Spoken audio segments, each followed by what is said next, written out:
Baik, kita akan lanjutkan perbincangan. Pak BK mungkin bisa berikan tanggapan terhadap apa dikatakan oleh Pak Fauzi tadi, bahwa jika kemudian aturan ini dicabut tidak diberlakukan lagi, ini malah menjadi sebuah kemunduran dan sempat disangkutkan tadi dengan yang namanya kearifan lokal. Silakan Pak. Ya, terima kasih. Saya kira begini, saya akan mengingatkan kembali pasal 4 ayat 1 Undang-Undang Sistem Pendidikan Nasional. Di situ disebutkan jelas bahwa pendidikan diselenggarakan secara demokratis, berkeadilan, serta tidak diskriminatif dengan menjunjung tinggi hak asasi manusia, nilai keagamaan, nilai kultural, dan kemajemukan bangsa. Itu jelas kemudian di Undang-Undang Sisdiknas disebutkan seperti itu. Artinya apa? Artinya prinsip yang pertama adalah demokratis, berkeadilan, dan tidak diskriminatif. Itu yang pertama. Yang kedua kemudian, kalau tadi kemudian berdasarkan kearifan lokal, saya khawatir kemudian kalau kemudian atas dasar itu di daerah lain yang kemudian kebetulan mayoritasnya bukan beragama Islam, itu kemudian melarang orang menggunakan jilbab, siswi menggunakan jilbab. Itu juga tindakan yang diskriminatif. Nah, itu yang kemudian saya kira kita harus kembali lagi bahwa ketika ngomong jilbab itu adalah hak. Dia tidak boleh dilarang, tidak boleh dipaksakan, begitu. Itu datang dari kesadaran pribadi, datang dari pengetahuan, pemahaman yang bersangkutan tentang kewajiban dalam agama. Itu yang berikutnya adalah begini, di banyak kasus himbauan atau kemudian kalimat tidak ada paksaan, hanya himbauan itu justru datang dari orang yang lebih punya kuasa, orang yang memiliki kewenangan lebih untuk menyampaikan kepada seseorang atau kemudian orang tua, dalam hal ini orang tua siswa, untuk memberikan gitu ya pemahaman bahwa ini loh kawan-kawan yang lain itu sudah pakai atribusi agama, kenapa kamu tidak? Gitu. Itu juga sebenarnya adalah paksaan dalam cara yang lebih halus. Karena apa? Karena itu disampaikan oleh orang yang punya kuasa, punya kewenangan untuk memaksa. Itu yang saya kira kita juga harus menghindari idiom-idiom bahwa hanya himbauan, terus tidak ada paksaan segala macam. Tapi prakteknya banyak sekali praktek di lapangan, bukan hanya di Sumatera Barat saja ya Pak, tapi juga di daerah-daerah lain hampir seperti itu. Di Bali misalnya, ini bukan paksaan, hanya himbauan.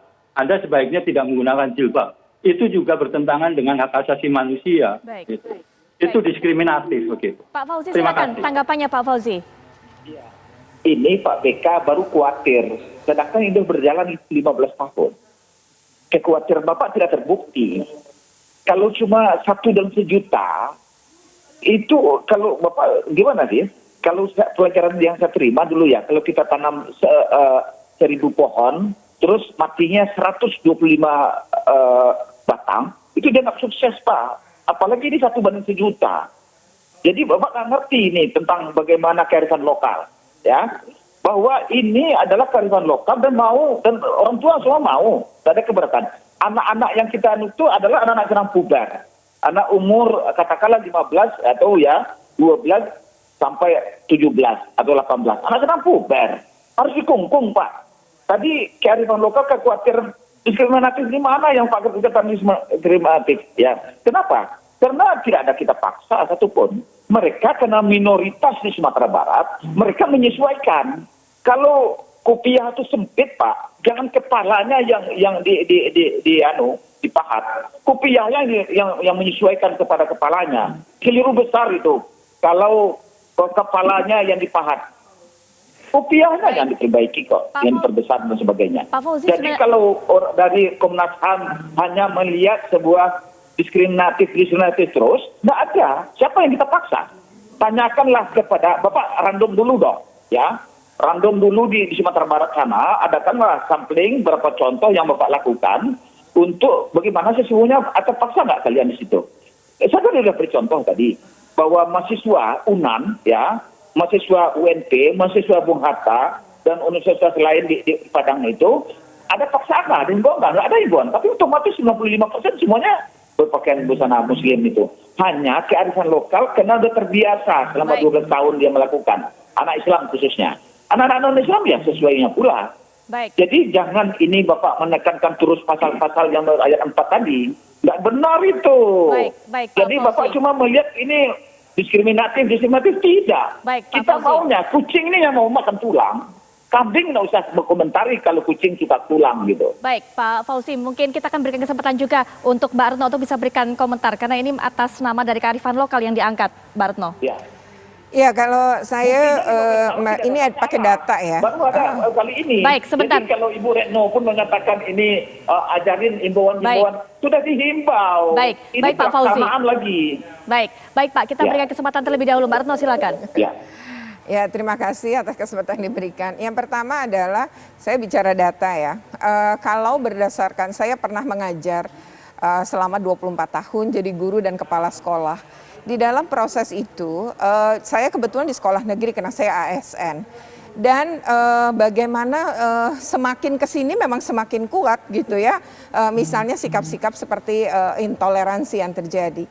Nah, kalau kemudian dibilang sebagai bentuk kearifan lokal, ini pakai data bahwa di Indonesia bagian timur pun ya bukan tidak terjadi. Mereka yang mayoritas bukan bukan beragama Islam, lalu kelompok-kelompok Islam yang minoritas di situ pun ya akan mengalami gitu ya. Ya tadi yang dicontohkan itu sebenarnya terjadi beberapa tahun yang lalu seorang anak muslim di salah satu SMA negeri di Bali yang dia berjilbab kemudian nggak boleh gitu. Jadi setiap sampai dari rumah dia pakai, tapi begitu dia masuk gerbang sekolah dia melepaskan. Nah ini kan melarang pakai jilbab jelas nggak boleh, itu melanggar. Tetapi ketika orang kemudian tidak mau menggunakan dan dipaksa, kemudian tadi ya saya sepakat bahwa ada otoritas kan, ada otoritas lebih atau ketidaksetaraan antara yang nyuruh dengan yang disuruh gitu. Jadi mau tidak mau anak-anak ini ya pasti takut sehingga kemudian akan mengikuti. Nah kalau tadi kemudian kalau saya karena saya guru, jadi saya ngerti bagaimana rasanya tadi anak-anak itu seperti apa sih ketika kemudian dipaksa. Dan saya kemudian di sekolah, ketika saya berada di sekolah negeri, ya itu juga tidak ada pernah paksaan-paksaan seperti itu ya atau himbauan seperti itu. Namun tadi ya ini berbahaya ketika nanti di wilayah-wilayah di mana terjadi minoritas dia juga akan mengalami diskriminasi. Jadi bukan cuma terhadap Islam maksud saya, bahwa yang mayoritasnya lain bagi yang minoritasnya kebetulan beragama Islam juga mungkin akan mengalami. Artinya ini sebuah pendidikan harusnya mewujudkan Indonesia yang binikah itu yang diperkuat gitu. Maksud kami seperti itu karena kita memang lahir negeri ini dengan keberagaman. Artinya ketika berbicara kearifan lokal kemudian bilang ya nggak ada yang protes, mungkin nggak berani protes kan bisa juga ya.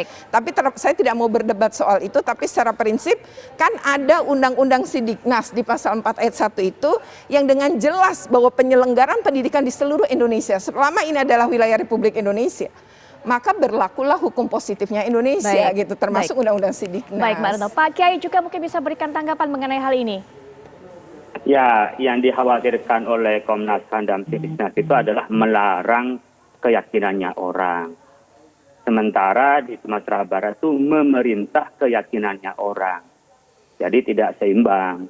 Jadi yang dikhawatirkan tadi, pendidikan tidak boleh dipaksa. Kalau nggak bisa dipaksa, pendidikan, nggak ada pendidikan. Anak nggak dipaksa menghafal, anak-anak nggak dipaksa masuk kelas. Udah, ini demokratis, nggak bisa masuk. Oleh karena itu menurut saya ditengahin saja begini. Di Sumatera Barat itu benar selama dia memerintahkan kepada yang muslim. Dan tadi disampaikan oleh Pak Fauzi bahwa itu tidak memerintahkan kepada non-muslim. Hanya kesalahan dari penerjemahan dari guru di sana. Sementara di tempat lain seperti di Papua, umumnya seperti di Bali, kan tidak melarang orang berjilbab.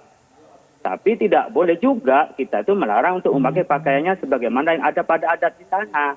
Jadi menurut saya yang terjadi di Sumatera Barat tidak perlu diperdebatkan selama tidak melarang, ya, tidak melarang orang untuk berpakaian sebagaimana keyakinannya. Di sana hanya memerintahkan untuk menjalankan sesuai dengan keyakinannya. Itu latihan. Kalau nunggu kesadarannya kan setelah dewasa. Kalau anak-anak masa-masa baru mukallaf itu butuh latihan. Seperti hanya sholat berjamaah itu sunnah, tapi perlu juga dilatih. Bahkan bisa diwajibkan, dikasih sanksi kalau tidak sholat berjamaah untuk membiasakan anak-anak. Meskipun Bu Retno sudah sekian lama jadi guru, saya pun juga guru dan saya dosen. Tidak ada namanya guru membiarkan kesadarannya Anda lah Anda mau bikin tugas akhir atau tidak tugas akhir terserah Anda karena demokratis. Dan tadi disampaikan di Sikdes itu juga ada nilai-nilai agama. Bukan begitu. Sehingga kita di dalam menjalankan ajaran pendidikan pun juga berpijak pada nilai agama. Yang tidak boleh adalah diskriminasi, itu artinya menghalangi orang melakukan keyakinannya. Tapi memerintahkan dengan keyakinan dalam bentuk pendidikan, tidak ada yang bertentangan dengan pendidikan yang demokratis.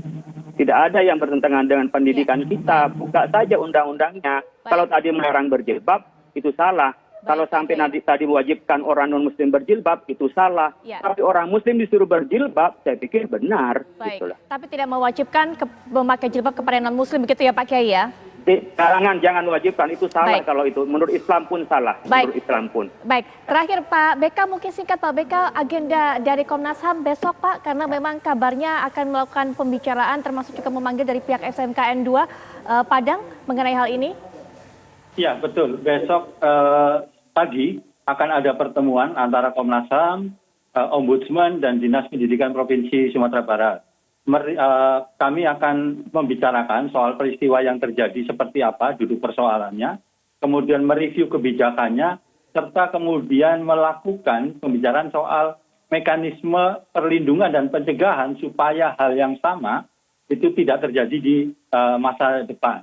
Itu agenda kami besok. Tentu saja akan dipimpin oleh teman-teman dari kantor perwakilan Komnas HAM Sumatera Barat. Tapi harapannya ini adalah peristiwa yang terakhir, kemudian juga yang lain adalah bahwa Indonesia harus kemudian, pendidikan di Indonesia harus non-diskriminatif. Ini tidak boleh terjadi lagi pemaksaan dan pelarangan orang untuk berekspresi sesuai dengan agama dan kepercayaan masing-masing, terutama dalam sistem pendidikan nasional. Terima kasih. Baik, menarik memang membicarakan hal ini, tapi sayangnya waktu juga yang membatasi kita. Mbak Retno, terima kasih kehadirannya, Sama-sama. berbagi pandangan Ya. mengenai hal ini juga. Pak Fauzi Bahar, terima kasih Pak sudah Oke. berkenan juga untuk menjelaskan Terima bagaimana kasih. latar belakang aturan ini. Pak BK, Ya. terima kasih menyediakan waktunya. Ya. Pak Kiai, Terima terima kasih, kasih juga sudah bergabung dengan kami dalam diskusi ini. Sekali lagi terima kasih untuk para narasumber. Dan pemirsa, pastikan Anda masih bersama kami. Setelah jeda, kami akan kembali mengajak Anda untuk melihat bagaimana trauma healing dilakukan kepada mereka, masyarakat yang terkena ataupun terdampak dari gempa yang ada di Sulawesi Barat. Sesaat lagi.